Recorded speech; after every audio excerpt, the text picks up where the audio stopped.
Minister Halman, thank you for joining us today. Thank you for having me. Listen, I want to first get your reaction to what you just heard from Minister Guilbeault. He seems to be reacting to an earlier letter that your Premier wrote in which he pushes back on Ottawa's carbon pricing. Your reaction to what you just heard? Look, Nova Scotia is a leader in Confederation on climate change policies, and we have been for quite some time. And last fall we passed the most ambitious piece of climate change legislation in the country. We have the strongest greenhouse gas emission targets in Canada, 53% below 2005 levels by 2030, 80% renewable commitment by 2030. So I'm confident in our leadership on the climate change file. I don't believe rhetoric like that is necessary, because this is a policy difference. We agree on with the federal government on climate action. However, we have a different path, and we've proposed a different path. Nova Scotia does not believe a carbon tax in a time of historic global inflation is necessary to achieve greenhouse gas reductions. Rather, the best path forward for this jurisdiction in Canada is aggressively, developing green hydrogen, offshore wind, the unbelievable power and potential of the Bay of Fundy. And that's what we've been proposing to Ottawa for a number of months. Work with us on those things. I can't help but feel there's been a missed opportunity on the part of the federal government here to look at alternatives to adapt to climate change. Okay, but unfortunately, Ottawa hasn't done that. Well, let's dig down a bit more on the point you're trying to make here, because I'm kind of wondering what is the scenario that you're envisioning. You're talking about alternate sources of energy as one path forward, but what about the bigger picture that Nova Scotia is proposing? Because it's not just Ottawa, but many global economists, policymakers around the world, they do argue that carbon pricing on consumer consumption is one of the best tools to combat climate change. Well, certainly to change and alter behavior, I totally get that as an environment minister. The price on pollution on the industrial side, we certainly put forward plans on that and put legislation in place that is compliant with the federal requirements for carbon.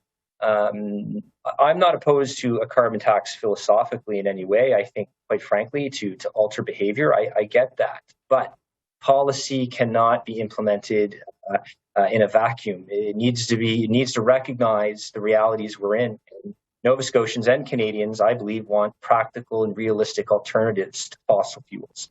So let's begin to develop that in a very assertive manner. Canada doesn't have, at the moment, offshore wind development. That's remarkable. I mean, I've had the opportunity. I've been fortunate to be able to visit the Baltic states, to Denmark, and I've been able to see the offshore wind development there. It's hard to believe that we don't have that, and that's what we were saying in all. Not for lack of trying, though, because I don't have to tell you, it has been attempted in this country, and the wind speeds at the ocean level, at the sea level, oftentimes is almost too powerful. So it's not for lack of trying.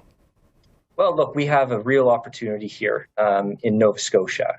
We have unbelievable potential for the winds, and that's what we've been saying. Rather than put our energy towards a carbon tax, which in a time of global inflation that we haven't seen since the late 1970s, let's take a different path to achieve our climate targets in Nova Scotia and in Canada. And that's what we were proposing to Ottawa. Carbon tax is one tool that can be utilized to adapt and mitigate the realities of climate change. And again, in a time of historic inflation, in a time where Nova Scotians and Canadians, their pocketbooks are hurting pretty bad, it's not needed. Alternatives, especially when alternatives are available. But what about the rebates? What about the rebates, though? Because Ottawa does make that argument, and in other jurisdictions, this is what happens. People pay for the carbon tax up front. Arguably, it influences their behavior at the cash register, but then they come back with rebates to offset the amount that they're paying more when they actually buy something. And in Nova Scotia's case, the rebates will even be higher for rural Nova Scotians. So we have a lot we have a lot of concerns in terms of how the formula, how they developed, those rebates. Because I know they had mentioned that in the briefing today. So a province like Nova Scotia, 40% of our residents are rural. So they still have to get to work. They still have to get kids to school and to their activities. The upfront costs, we have big concerns of those upfront costs on people's pocketbooks, especially when, in our analysis, it's not going to do anything to reduce greenhouse gas emissions because people still need to drive. They still need to get to work. They still need to go about their lives.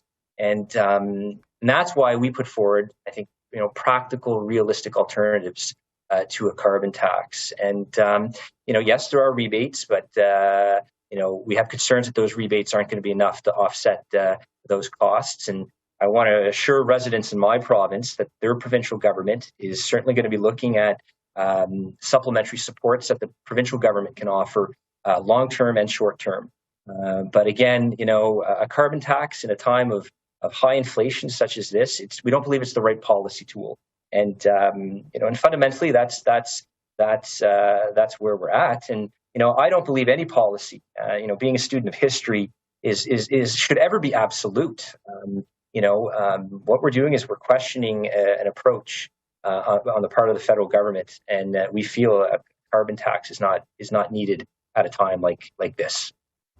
Minister, really appreciate the time. Thank you for it. Thank you.